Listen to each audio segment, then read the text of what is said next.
Уште едно издание на емисијата Јавни политики на фреквенцијата на телевизија Мега. Денеска со мене во студиото е Игор Златков, директор на Агенцијата за поттикнување и развој на земјоделството. Господине Златков, добре дојдовте повторно во студиото на телевизија Мега. Добар ден и добре најдов повтор пат. Се надевам ова соработка професионална ќе продолжи понатаму, па очекувам следна покана за следни активности кои што ќе врши Агенцијата за поттикнување и развој на земјоделството. Минатиот пат разговаравме, разговорот го започнавме со општите карактеристики, функции кои ги обавува агенцијата. Овој пат ќе се задржиме малку повеќе на она што најмногу ќе им користи на земјоделците, односно на сите лица кои се обраќаат кај вас за поддршка и помош. Тука се Националната програма за поддршка на земјоделството и ИПАРД програмите.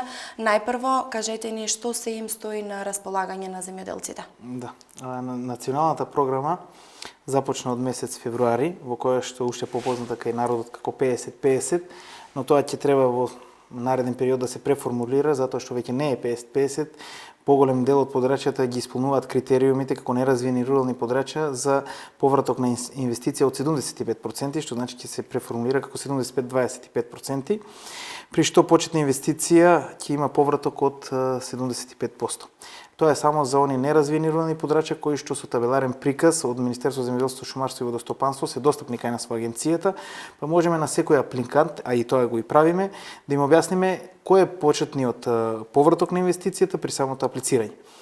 Но еве да започнеме конкретно со некои мерки. Мерката Млад земјоделец или уште позната како мерка 112, имавме 1170 апликации за временски период од 30 дена, изготвени од страна на Агенцијата за поттикнување на развој на земјоделството, во која што секој оној кој што има меѓу 18 и 40 години и е носител на земјоделско стопанство не повеќе од 18 месеци, можеше да аплицира за 600.000 денари неповратни средства, односно грант, при што при набавката на тоа што ќе го купува со оваа активност, истите средства во вредност од 600.000 денари ќе му бидат повратени.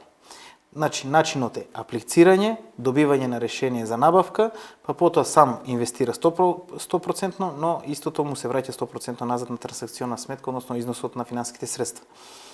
Од година во година интересот расте, така да во 2014 имавме околу 40 апликации, во 2015 138 апликации, ова година 1170 апликации. Што се однесува за програмата, односно мерката 121,5, тоа е мерка за обнова на механизација, ова година бележиме рекорд, така да имаме околу 3070 апликации направена од страна на советниците од Агенцијата за поттикнување на развој на земјоделството и доставени до платежна агенција кои што се на разгледување. Истата траеше мерка до 20 февруари, додека Млад земјоделец до 3 март, значи во овој период ќе започне нивно разгледување и контактирање на земјоделските стопанства дали документацијата е во ред, дали е целосна или не, со можност за дополнување, па за понатамошно разгледување и одобрување. Се надеваме дека поголем број од истите апликации ќе бидат одобрени. Разликата меѓу двете мерки 112 и 121,5 е во тоа што во 121,5 аплицирањето е само за основна и приклучна механизација, додека во 112 е сето тоа што може да се набави како наставка земјоделство. Значи може да се аплицира во мерката 112 и за пчели, и за систем капка по капка, и за садници, и за лозови и овошни насади, и за механизација. Додека во мерката 121,5 е исклучително за приклучна, односно основна и приклучна механизација. Трендот на зголемување од година во година е се поголем. Причина е истрошена, односно стара механизација кај земјоделските стопанства, но во исто време и повратокот на средства кои што кажавме дека кај некои од неразвини рурални подрачја веќе изнесува 75%. Покрај овие две мерки, исто така овде и мерката 121,4, тоа се обновување и подигнување на нови и лозови и овошни насади. До сега имаме од самото објавување од предена недела направено 70 апликации, се надеваме дека тој број ќе биде зголемен и исто така почна и мерката за набавка на пчелни семејства. Тоа е новина оваа година? Тоа е новина. Од оваа година владата одлучи набавката на опрема за пчеларство и производство на мед, како и набавка на матици и пчелни семејства да биде влезено во националната програма, тоа до сега не беше така. И интересот е многу голем. Работа е во тоа што имаме 3 фирми ширум државата. Едната е Струга, имаме Пробишти, Пископје, кои што фирми нудат пчелни матици, пчелни семејства и опрема за производство на мед и одгледување на пчели. зошто се пројави интересот да се внесе мерката за пчеларство во националната програма. Како што знаете, имаме пчелни издруженија, имаме сојуз на пчелните издруженија ширум во државата, но ако ги погледнеме соседните држави што работат, а каде да сме ние, ќе видиме дека малку заостануваме. Србија има 3000 тони производство годишно на мед, додека Бугарија има 1540 тони годишно производство на мед. Ние имаме 797 тони производство на мед, значи имаме дупло помалку од Бугарија, но многу помалку од соседна република Србија. Кај нас производството на мед е 11 кг по пчелно семејство, односно еден пчелен сандук дава 11 кг на ниво на година. И имаме во единствениот регистар, во системот за идентификација на Министерство на земјоделство, шумарство и водостопанство, имаме регистрирани 154.000 пчелни семејства. Овој број е мал. Мал е и приносот, мала и количината на мед што се произведе во државата. Поради тоа државата одлучи да го субвенционира тоа производство за да не зависиме од соседните држави. Наместо ние да извезуваме, ние увезуваме. Оваа слика сакаме да ја промениме. Имаме погодни паши за пчели, односно медоносни растенија, имаме добри ливади и пасишта на кои што може да се испашуваат пчелите, па сакаме тоа малку да го преобратиме, односно да почнеме со енормно зголемување на мед, да ја покриеме државата со потребите за мед, но во исто време да почнеме и со извоз. Треба да споменеме дека овде станува збор и за органски мед, кој што секој оној производител што е сертифициран, а сертификатот се вади на ниво на година, ќе може потоа да извезува мед кој што има сертификат за органско производство и е поскап на светскиот пазар и на европскиот пазар.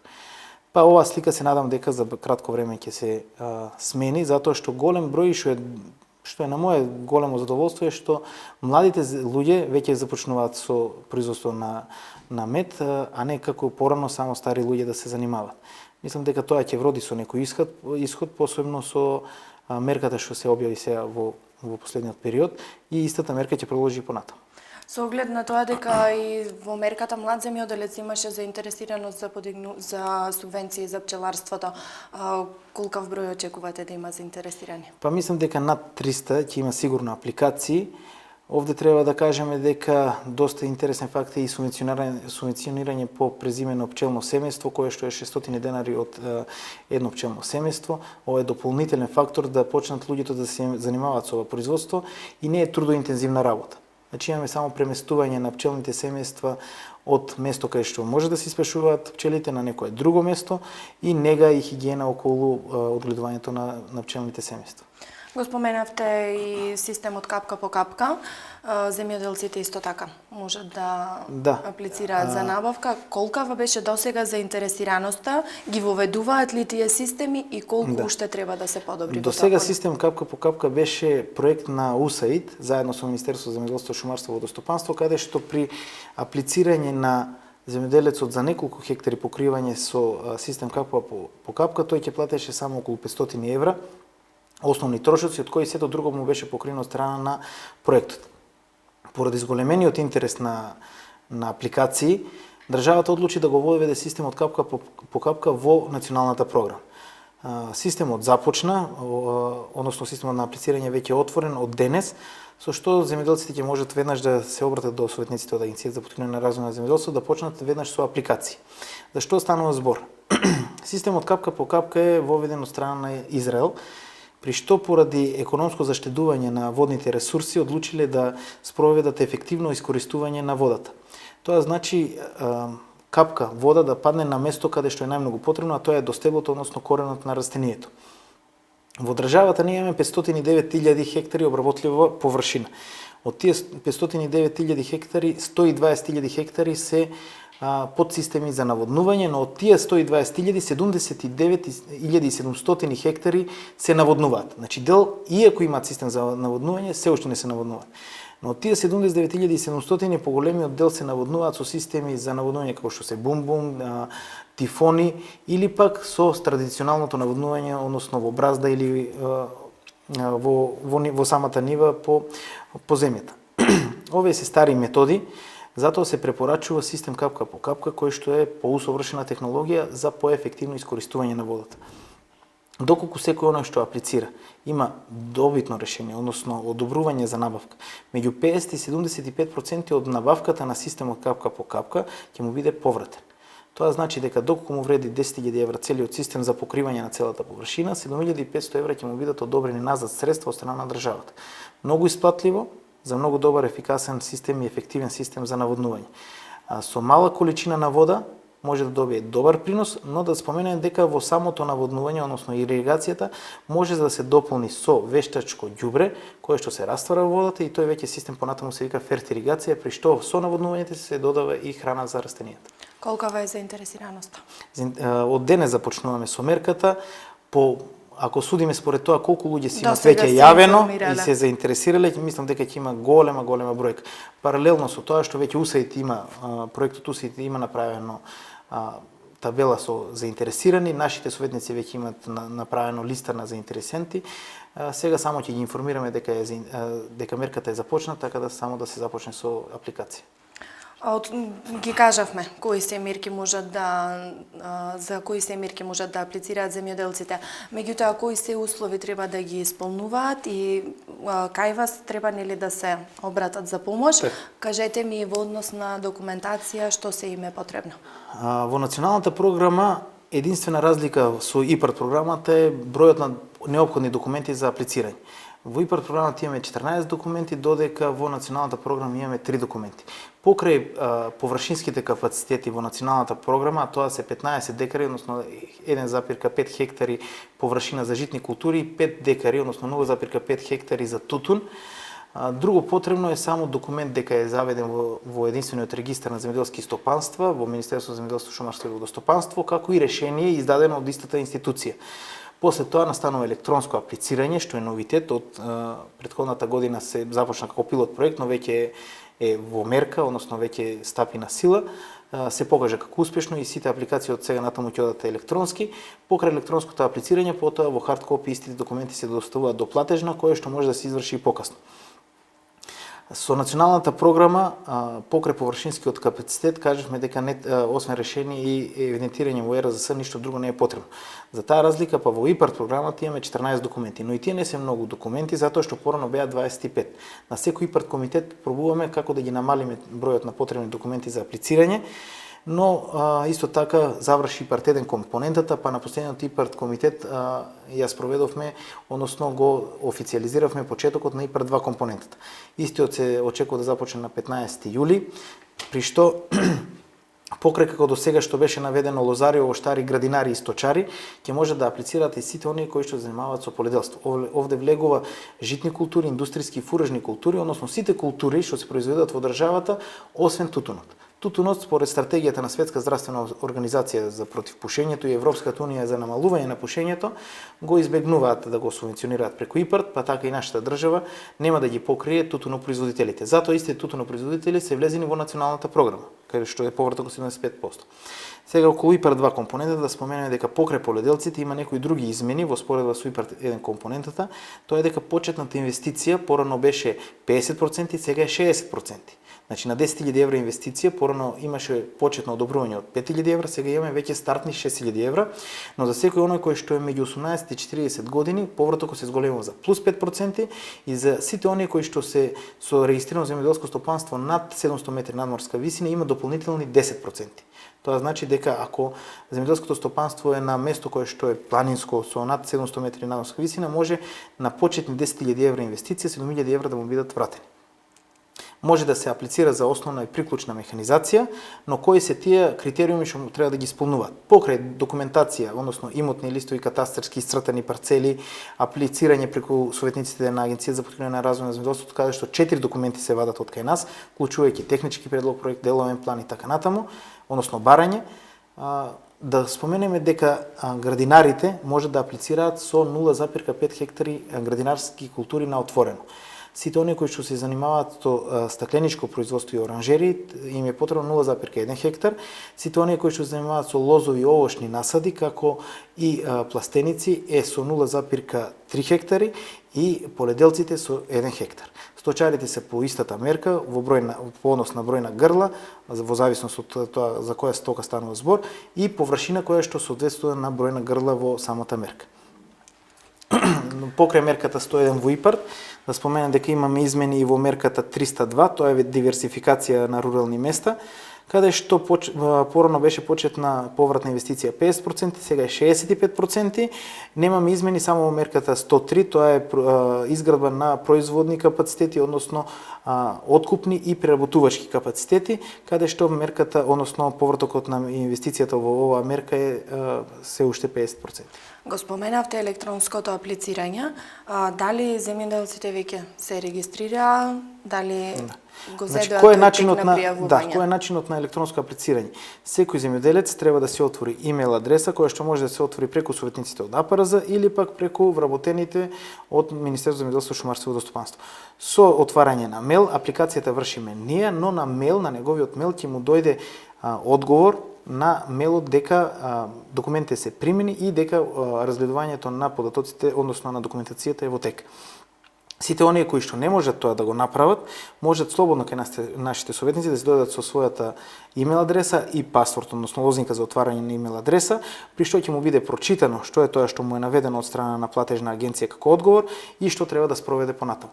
Луѓето веќе го прифатија начинот, тоа беше лани како пилот проект како што веќе спомнавме, но еве сега започнуваме со официјално работење, луѓето го прифатија, само се очекува само зголемен број на аплицирање.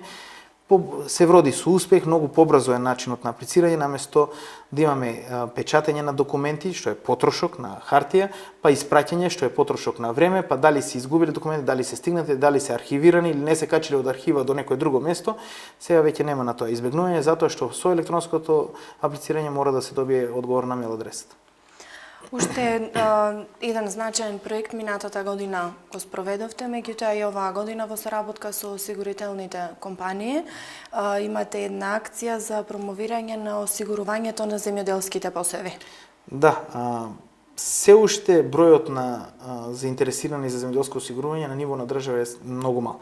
Околу 4200 апликации имаме на ниво на држава, што вака можеби помпезно звучи многу, 4000 апликации, но верувате дека е малку кога ќе имаме, пред дека имаме 80.000 регистрирани земјоделски стопанства и 172.000 евидентирани во Министерство за земјоделство, шумарство и водостопанство. Па токму од тие причини државата одлучи да спроведе кампања преку Агенцијата за поттикнување на развој на земјоделството со цел информирање и запознавање на земјоделците што е тоа земјоделско осигурување, кои се новитетите. Како новитети да кажеме дека во оваа година започнува и сточарството во осигурувањето, порано не беше присутно во осигурителните полиси, од оваа година започнува. Тоа сите оние кои што сакаат да си ги осигурат своите грла добиток можат да го направат тоа со можност за ризици за угинување од болести или пак принудно колење и така натаму. Но кај поледелците, односно лозарите, овоштарите, да кажеме дека ризиците постојат се уште и тоа од гром, поплава, пожар, есенски или пролетен мраз. Значи, се е опфатено во ризиците, освен суша и дополнителни ризици за намалување на квалитет кај земјоделските култури. Тоа што треба исто така да се спомене е дека 60% од вредноста на полиста за осигурување е покриена од страна на државата, при што самиот земјоделец не треба да ги плати 100% износот на полисите, туку треба само да плати 40% од вредноста. Другите 60% самата осигурителна куќа ги побарува средствата, финансиските средства од платежна агенција. Што значи, ако 1 хектар пченица имаме отприлика околу 1200 денари, околу 800 денари или 700 денари ќе треба да плати државата кон осигурителната компанија, а самиот земјоделец околу 400 или 500 денари ќе си ги плати во осигурителната компанија. Што значи за 400 или 500 денари тој може да осигурува пченица, ако станува збор за жито, на површина од 1 хектар. При што повратокот од ризик може да му биде до 90% од вредноста на предадената пченица во откупен центар, што во оваа година изнесуваше просечна вредност од 10 денари. На кој начин и каде ќе се одвива кампањата? Преку директни средби? Целта ни е и насоката да направиме трибини во 1000 населени места, односно села ширум државата. Иста акција веќе започна. Ќе трае се до 31 мај 2016 година, при што секое населено место ширум државата мора да го покриеме со трибина во која што ќе се спомене земјоделското осигурување, но на исте ќе се спомене и ИПАР-2 компонентата, која што е веќе новитет од оваа година. Заборавивме само да споменеме дека ИПАР-2 компонента има на располагање 60 милиони евра, од кои 60 милиона евра 20% се за земјоделска механизација, односно мерката 101. Кога повторно ја споменавме земјоделската механизација, зголемен обем на соработка со компаниите кои се занимаваат со дистрибуција. Така, околу 9 компании се ширум државата кои што продаваат, односно нудат земјоделска механизација, од кои 4 се веќе поголеми и се доста добро познати на македонскиот пазар. Од тие 3 се во соседиште во Битола, една е соседиште во Скопје, имаме во северо-западна Македонија, во југоисточна Македонија представништва, но поголемите се баш лоцирани во Битола. Меморандум за соработка е подпишан со сите тие фирми и сите фирми се го прават својот маркетинг и промовирање на своите производи на нашата веб страна. Целта е соработката да се зголеми што е можно повеќе со тоа што на трибините кои што ги организираат самите фирми ги покануваат советниците од агенцијата, вклучително и представници од дирекција како што на пример директор или раководител на сектор или заменик директор, при што ние ги промовираме програмите, а самите фирми си ги промовираат своите производи. Не е важно дали станува збор за основна или приклучна механизација или некои споредни продукти кои што ги нуди истата фирма.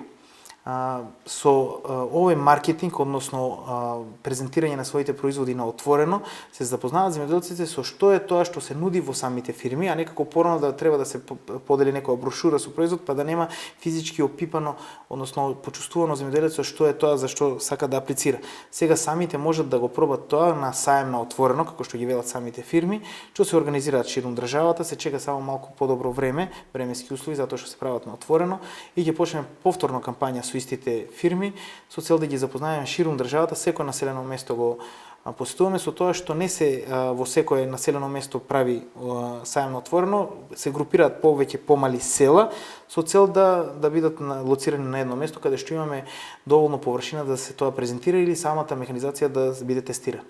Со оглед на тоа дека растот на бројките од година во година покажуваат дека заинтересираноста на граѓаните е се поголема, ги користат бенефитите, значи бројките го покажуваат тоа.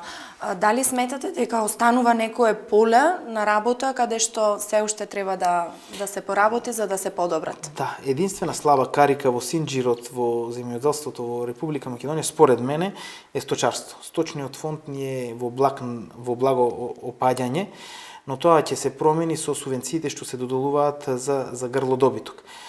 Субвенционирањето кај сточниот фонд е скоро кај сите видови на добиток што се чуваат од страна на земјоделските стопанства, но сепак ако го споредиме со тоа што е потребно на пазарот во Република Македонија, а па колку производат соседните држави или на европско ниво, затоа што ние сме членка која што претендира за влез во Европска унија, ќе видиме дека имат многу поголемо производство по просек.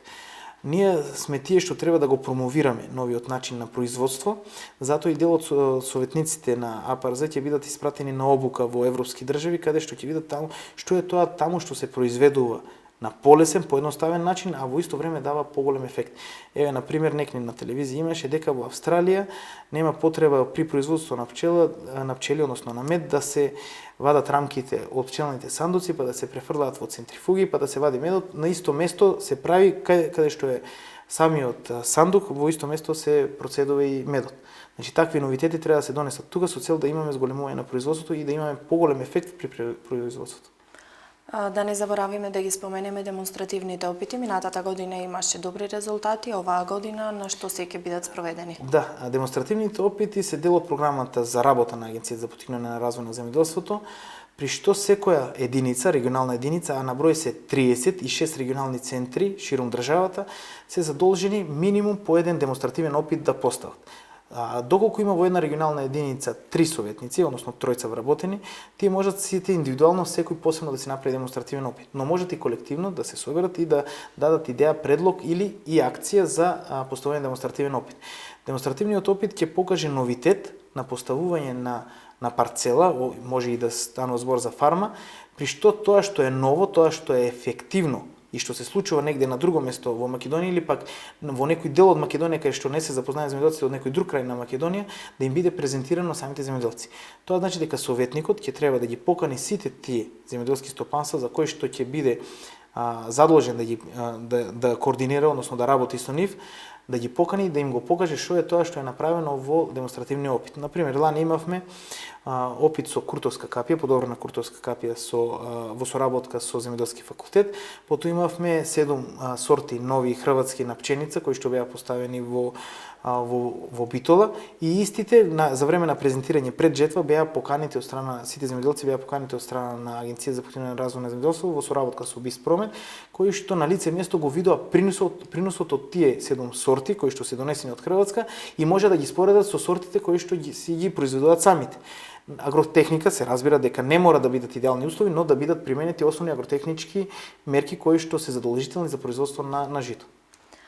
Неколку нови проекти на агенцијата за оваа година, СМС комуникација, матичен советник, кажете ми поконкретно. Па еве, СМС комуникација е проект кој што започна од минатата година, но не во полна паре, оваа година ќе биде со голема сила воспоставено тоа, затоа што и метеоролошките станици кои што треба да пристигнат во 2016 ќе бидат поставени за не повеќе од 3 месеци. При што секој земјоделец кој што има, односно го дал својот мобилен број, ќе може да добива СМС порака од страна на советниците за било каква акција, активност или избеднување од страна на агенцијата или пак за некој владин проект кој што за доброто на самиот земјоделец. Например, дека ИПАРД програмата ќе започне од 15 јули, секој земјоделец кој што го има дадено својот мобилен број ќе добие на СМС порака дека од 15 јули започнува ИПАРД 2 програмата. Повелете, дојдете да ги слушнете условите или критериумите за аплицирање. Тоа е еден вид на СМС комуникација меѓу советниците на АПРЗ и земјоделските стопанства.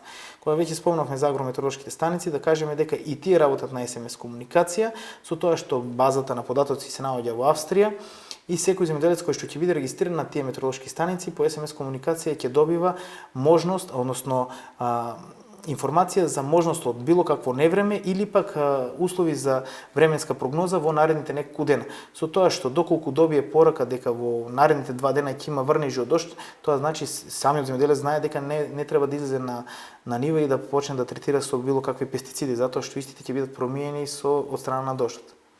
Во однос на другите, имате матичен советник, најавени нови вработувања. Матичниот советник е проект на Агенцијата за поттикнување на развој на земјоделството кој што ќе биде спроведен од утре. Денес имавме стручен колегиум на кој што беа презентирани условите и веќе сите добија задолжение од менаџерскиот тим да го спроведат на подолно ниво овој проект. Станува збор за тоа што сите советници ќе мора своите земјоделски стопанства да ги регистрираат под себе. Ако имаме 80.000 регистрирани земјоделски стопанства во државата, а имаме 80 советници, тоа значи дека секој советник ќе треба да задолжи 1000 земјоделски стопанства и како што секој матичен лекар или матичен ветеринар ги знае податоците за неговиот клиент, така и ние ќе треба да знаеме се за нашиот земјоделец. Тоа значи од матичен број, од ИБР број, од која површина ја користи или па кои култури или вид на грла добиток одгледува, ќе треба се да знае и по специјалност да му се даваат совети на истиот. Исти ќе треба да бидат посетени или во тет-а-тет средба, односно лично, или пак во вид на трибина ќе бидат собрани повеќе земјоделски стопанства од страна на тој советник за кој што е задолжен и да им ги презентира условите за работа, односно новитетите во работењето. Доколку советникот му треба некоја помош од некоја повисоко интелектуално ниво, на пример од професор на земјоделски факултет, односно доктор на науки, слободно може да си го покани самиот, дали преку дирекција, дали сака самиот тој да си го направи, или пак да покани земјоделски задруги кои што имаат разменето искуство од страна на друга држава, исти да бидат презентирани на тие трибини. Од кој ќе почне тоа со континуитет да се работи, веќе истиот советник ќе биде обучен за тоа да го прави, па ќе може и без нивна помош да ги презентира тие услови за работа. И уште да не заборавиме што во однос на цена на чинење. Цена на чинење е проект на Европска унија, е донесен од страна на Филип Морис во Македонија, така да тоа се викаше cost of production во подамнешно време, но цена на чинење представува колку е производот на земјоделецот, односно цената на чинење на производот да се добие од единица површина. Табу тема кај нас е дали откупувачите, пример откупувачите на жито се во право за просечната цена на житото или пак самите земјоделци кои велат со 10 денари не ни е исплатливо. Откупувачите велат дека за 10 денари може да донесат пченица од Србија. ние велиме дека со 10 денари не ги покриваме основните трошоци. Со проектот цена на чинење ќе видиме колку точно изнесува вредноста да се добие 1 килограм пченица од единица површина. Или пак што е тоа што фали, или пак губиме многу пари во некоја агротехничка мерка со цел да го обремениме производството од страна на финансиски аспект. Но ќе покажат резултатите, тоа е веќе правено, цена на чинење е направено кај тутунот, на барање на Филип Морис, ако е направено кај тутунот може на било која култура. Проектот што го спомнавте за нови вработувања е дека Агенцијата за поткрепување на развој на земјоделството ќе треба да се помлади во наредниот период со 18 вработувања, тоа е се ширум државата, но по-специјално. Станува збор за агрономи, дипломирани инженери агрономи од земјоделски факултет, при што во различно место ќе се примат различни видови на агрономи, например во Ресен ако станува збор, таму ќе се прими лозарово воштар, ако станува збор за Прилеп, таму ќе бидат сточари и поледелци и така натаму. Во Струмици и во Ландово ќе бидат градинари, од тоа што се сеќавам од табеларниот преглед што го направивме, со цел да помладиме агенцијата, но во исто време и да го зголемиме човечките ресурси, односно капацитетот на вработење. Со тоа мислиме дека ќе си помогнеме во работењето, услови за работа ќе имат сите, тоа се возила или ICT опрема и така натаму. Работа е само да распишеме конкурс, на конкурсот да видиме колку ќе имаме апликанти, да ги избереме најдобрите и најискусните, затоа што сигурно нема да видат тоа луѓе без искуство, ќе бараме минимум некоја година работно искуство со цел веднаш да може да започнат да со работа на терен. Целта е во некои од единиците кај што имаме луѓе за пензионирање или пак имаме недостаток на работна рака, да ги заменат или да им помогнат со цел поефективна или ефикасна работа. Јас се надевам дека презентиравме доволно и повеќе од доволно корисни информации за сите заинтересирани и уште еднаш можеме да ги поканиме дека секојдневно можат да се обратат во вашите простори. Презентиравме доволно и повеќе од доволно, но не се, и затоа канцелариите ни се отворени, кога сакаат земјоделските стопанства слободно можат да не посетат и во дирекции, во регионални единици, и во дисперзирани канцеларии, со цел да слушнат што е тоа ново, а што е добро за нив. Како можат да добијат повисок принос или подобар принос од својата основна површинска од својот основен површински капацитет со цел да имат некој бенефит од самото работење, да го заборавиме традиционалниот начин на работење, да се префрлиме на нешто што е модерно, односно интензивно земјоделие. Господине Златков, јас ќе ви се заблагодарам за вашето гостување. Се надевам на успешно спроведени кампањи и уште поголем број услужени заинтересирани клиенти. Благодарам и на вас и ве покануваме на отворените денови со земјоделците што ги организираме заедно со Агенцијата за супервизија при осигурување и ИПАР телото од страна на Министерството за земјоделство, шумарство и водостопанство да не посетите да видите сами во каков тек или во каква атмосфера се одвијаат самите трибини.